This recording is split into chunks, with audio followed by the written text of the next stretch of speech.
Welcome to Golf in the Good Life, your guide to golf travel across the pond. I'm DJ Jones, joined as always by my good friend Connor Evers, and today we have the first of a two-part episode covering 10 questions to ask your golf travel company. But before we get there, Connor, it was great to see you and the gang last week up at HQ. As this comes out, it is not even May 1st, and yet the 2025 golf travel season is already in full swing. Deej, appreciate it, and as well, really enjoyed having you up here. It's always a fun time around the office when you come up and enjoy spending time with you and working with you for the week. But it's been great. But yeah, busy time here and in the HQ. Many groups are starting to travel and pick up for the start of the 2025 travel season, and many clubs are still starting to sprinkle and open up. Royal Dornick, as well as Carnoustie, will open up here very, very shortly, early May or so, for 2026 bookings. So they all kind of sprinkle in and come together. So it's a fun time. It's exciting putting the puzzle pieces together. It's very invigorating, which is great. But shout out to many of our groups that are coming back and have traveled from overseas golf expeditions with us.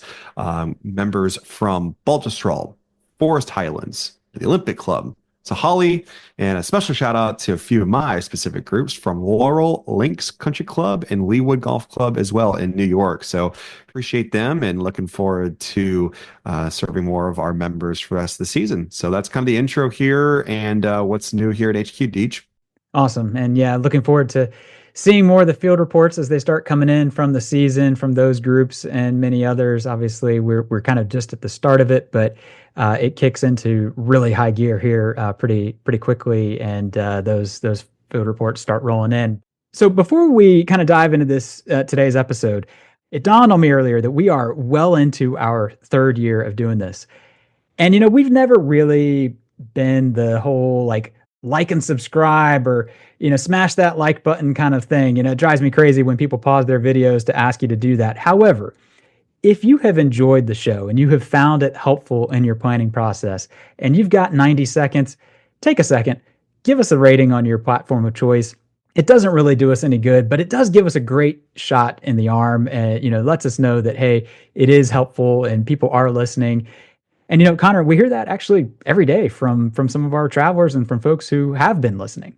Yeah, DJ, absolutely. It's been really fun, a labor of love, if we will, for the podcast. And it's been fun really connecting with some groups that have, reached out to us to help plan their own expeditions and learn about us through, searching on podcasts, how do I play the old course, or, give me some information on Prestwick Golf Club, things like that. And it's been amazing to actually plan expeditions via the podcast or just get to learn from more of kind of what their journey is. So it's just been amazing. Really, really fun doing this with you and looking forward to years to come with it.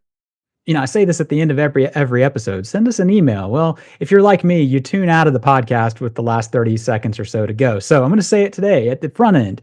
If you have any questions, send them to us, golf@haversham.com. We love hearing from you. We had a gent just last week planning his own trip, going with his dad to St. Andrews. He needed some advice. He sent us an email. We had a couple back and forths on it, and we love doing that sort of thing. So don't hesitate to ask. But speaking of questions, today's podcast, we're going to cover 10 questions to ask your golf travel company. And we're going to break this into two parts because as Connor and I got mapping this thing out, we realized it was going to be like a 90-minute episode and nobody has time for that. So we're going to do the first 5 today. But I've got to start, of course, with the normal disclaimer. And that is, if you've been listening to the podcast for some time, you know that we both obviously are with Haversham and Baker. We are a golf travel company, but fear not, this is not going to be some 30-minute sales pitch for H&B. If you've listened to us at all over these last 2.5, 3 years, you know that what we're doing for everybody. We don't care who you're traveling with. What we care about is that you end up having the best experience possible. And if we can help with that in some small way, we're here to do it. And the best trips start with the right questions. But Connor, you're usually the one asking the questions, which is where this really needs to start.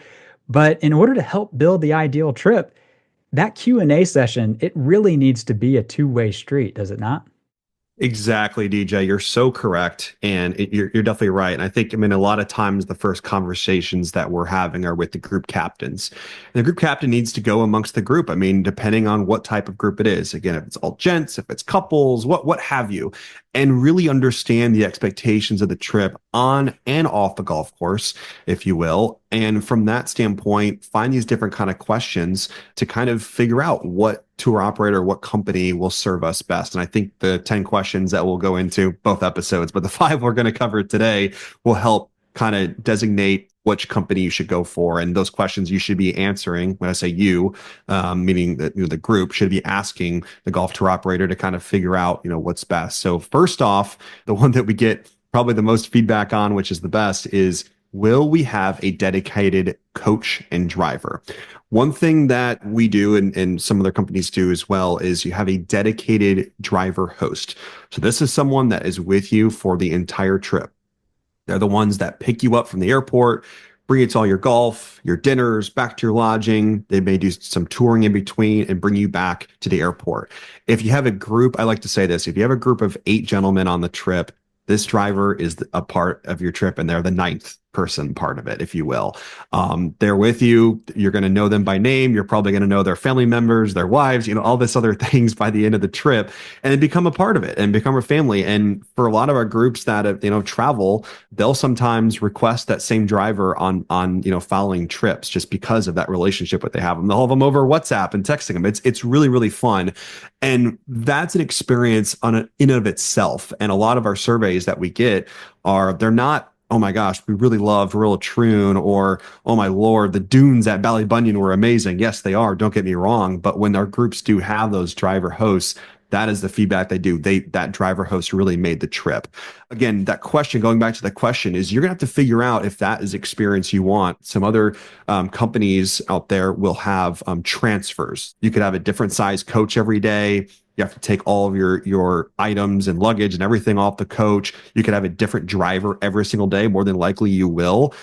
Yeah, it's on paper as having transportation provided every day, but it is certainly a huge difference when it comes to that. And they're only signed up to get you most likely from the hotel to the golf course and back, and nothing in between. So many times, our groups are playing, for example, they could play Dooks, and the caddy tells them about the Dingle Peninsula, and you know what? They tell the driver's like, well, let's go to the Dingle Peninsula after, and right before we go back to Killarney.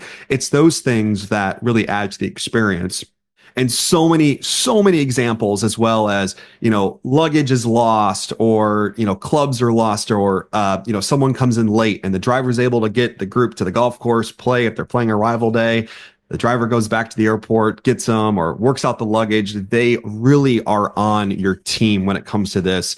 And again, it may not be on paper, but once you're over there, that's when you really get the experience of having that dedicated coach and driver. But again, that's just a question you have to ask the group and figure out, is that the experience we want? A lot of times that's what you do want. Yeah, 100%. I mean, it's why 90+% probably of H&B expeditions utilize a driver host, because it's one of those things of like, once you've gone that way, you're never going back. There really is no comparison. And like you said, transfers versus a dedicated driver, it might sound the same on paper, but they are two very different things. And the problem solving that comes with it, like you said, I mean, I'll never forget the group, I think it was just last year, the year before, that their flight, they missed the flight to Inverness or something, but they were supposed to go to Aberdeen. And so their luggage went to Aberdeen, but they got to Inverness.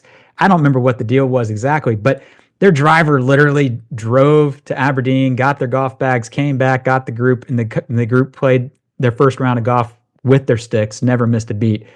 You got a transfer driver, you can forget it. You would have had a nice set of rentals wherever the first round was. But ties into what you were saying about deciding what's important for the group and how important that is. This next one it falls definitely into that category, because it's, do you offer concierge support for dining, touring, and sightseeing? And obviously this speaks to the heart of golf and the good life. Our steadfast belief, in what has kind of differentiated us for years, is your time off the golf course is just as valuable to your overall experience as your time on it. Now, that may not be your group.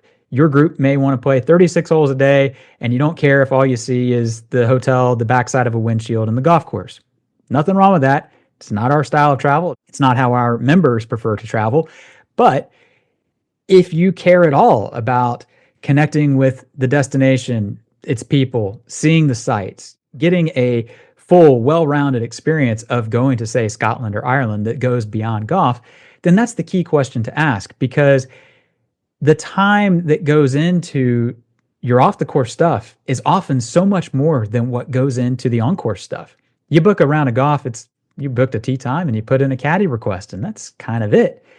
But if let's say you've got a day off the course, maybe you're in Edinburgh and it's August.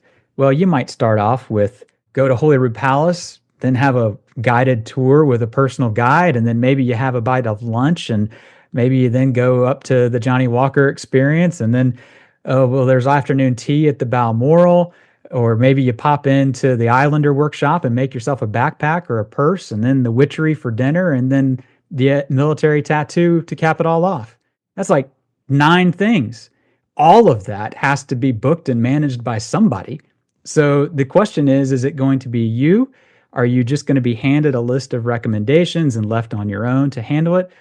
Or is your golf tour operator or golf travel company going to be handling those things for you? So decide first off how important it is for your group. If it's important, then you got to know what their level of involvement is going to be on the off-course activities. TJ, you may have summed up one of my favorite days, or one of which that could possibly be in Edinburgh.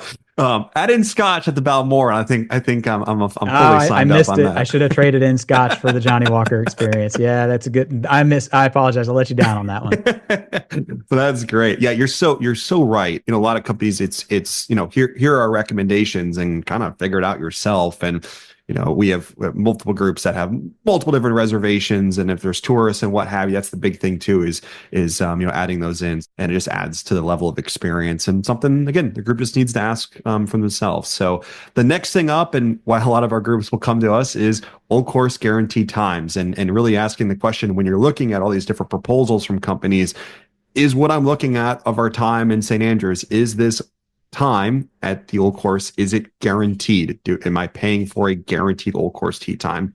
Another thing you want to ask is, ask the operator, are they an authorized provider of the St. Andrews Links Trust? And if so, like I said, is that tee time guaranteed? If you're looking at a proposal and you're not sure, that's kind of a red flag. And also if, it says any kind of terminology of a ballot or a singles queue or process and what have you, in all likelihood, it's probably not guaranteed. Us at H&B, we are an authorized provider of St. Andrews Links Trust and do receive a limited number of those guaranteed old course tee times. And there are other companies that do have that offering as well. But that's something you want to look into. There's so many times where we're working with groups and they're trying to figure out, different companies to work with. They send, one our way, and it's like, hey, that's not guaranteed. So I think really what it comes down to is, looking through the proposal, seeing if it is guaranteed or not, and really asking the group, is playing the old course a must? And are we going to be disappointed if we're potentially not able to play it? And if the answer is yes, then don't go that way without a guaranteed time. So just kind of look at the verbiage, making sure it's all good. And that's kind of the third question there.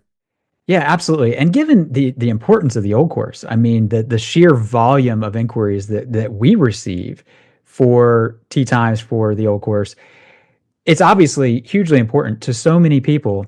And at the same time, like you said about the authorized provider part, look, there are hundreds of golf tour operators, maybe more than that. I mean, across the globe. There's not a whole lot of barrier to entry to the business, to be perfectly candid. Anybody that's got a laptop and a website can all of a sudden be a golf tour operator, but not everybody can be an authorized provider. And so that's really the first key distinction to look for. And like you said, really dive into that proposal, ask that right question, and make sure that what you're looking at aligns with what your group wants. But speaking of what the group wants, the next one kind of dials into accommodations, and it's what category of room will I be staying in? Again, this goes back to first sizing up what's important to you and your group. On the one hand, it's easy to think, well, we're just sleeping there. I don't care what kind of room I have. Just find me a place to stay. But trust us, once you get overseas and you've got all of your luggage and you've got your golf clubs and your golf travel bag and whatever it is, you're going to need your space, especially if you are sharing a room either with maybe your spouse or another member of your party. And quite frankly, there are places where at H&B, we simply won't use the standard room category because there's not enough space, especially for two people. And so if your proposal that you're looking at, just lists the hotel and doesn't really tell you anything else about what you're getting, especially if you're comparing one versus another, it's important to dig deeper. Ask what that room category is because number one, it can make a huge difference, not only in space, but also in the price point. And number two, let's say you're in St. Andrews. And if it says Old Course Hotel or Rusacks, and in your mind, that means you have a view of the old course at St. Andrews, you might get there and find a very different story. So ask that question, find out what the room type is. Don't leave it to just the name of the hotel. There's a whole lot more to it. And in the end, it can be important. And again, it's like Connor said in the very beginning, goes back to what's important to your group. If having a view of the old course is important, well, you definitely need to make sure up front that that's what's on your itinerary before you commit. You're definitely right, and that's a big one. And other things too is am I going to be rooming with someone else, or am I going to have a single room as well? And the other thing too, just commonly talking about this is if you're going over for the first time, especially the rooms in Great Britain and Ireland, and I'll just put Europe on a full stamp on this one. They're smaller, much smaller, depending even the room classifications than what we have here in the States. So as you said, the standard or the classic room, I mean, they're going to be really small. And a lot of times, even when we go over DJ and we're doing, hotel visits and checking in with general managers at properties, I mean, there are sometimes the rooms are set up for twin occupancy for two beds, and they can also be put into one. And I'm looking at this, I'm like, this isn't even big enough for me for one person if I'm in the single. So there's just things to look at when it comes to that too. But keep that in mind is, that classic or standard room, may look big online, but it's going to be very different comparatively to what we have here. And a lot of times the deluxe rooms that are, room category just below a suite, that's pretty traditional or fairly the same, depending on the room, of what we have here in the States. So just kind of keep that in mind. So the next one up is, how do you plan for travelers who aren't golfing? And I think a lot of times, and sometimes that we get a lot of feedback of groups that have traveled with other operators as well, is they're just kind of looked at as afterthought, a lot of these, and they're lumped into the kind of the thought process of being non-golfers, and they're kind of along for the ride. And there's other companies like us that they're just as important to the golfers, if not more important, if you will. So there's kind of two separate itineraries, and kind of a little bit of a bit here for us at H&B, but there's kind of two different itineraries. You've got the golfer itinerary, and you have the kind of tourist itineraries. So say if you're in St. Andrews and the group is playing Carnoustie, say at 10 a.m. Well, there's Glamis Castle, which is right by. So it's a perfect opportunity for the coach and driver to drop the golfers off at Carnoustie and then go tour while the golfers are out as well. So if you do have tourists on your trip, you want them to have an incredible experience, to see the country, probably more than you will be from golfing, but see the sights and see the St. Andrews castle, and see parts of Edinburgh or the Scottish Highlands, all those opportunities.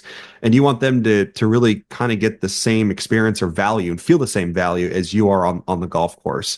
And if the company is doing those different things of planning those opportunities, and that's great, but that's just something you're going to have to look into, of kind of what the company does for those tourists, again, while you're playing golf. Yeah, that's a great point. And it starts with, you just kept using the word tourists. Well, I should point out that is an H&B term for what most companies that are out there are going to call non-golfers. And we've just always found the term non-golfer to be this uninspired category where it implies that, oh, you're not the main person that we care about on this itinerary, and so you're just kind of out there on your own, or like you just said, an afterthought. So you kind of nailed it, Connor. If you're traveling with tourists, you don't want them to come home feeling like they were just a tag along.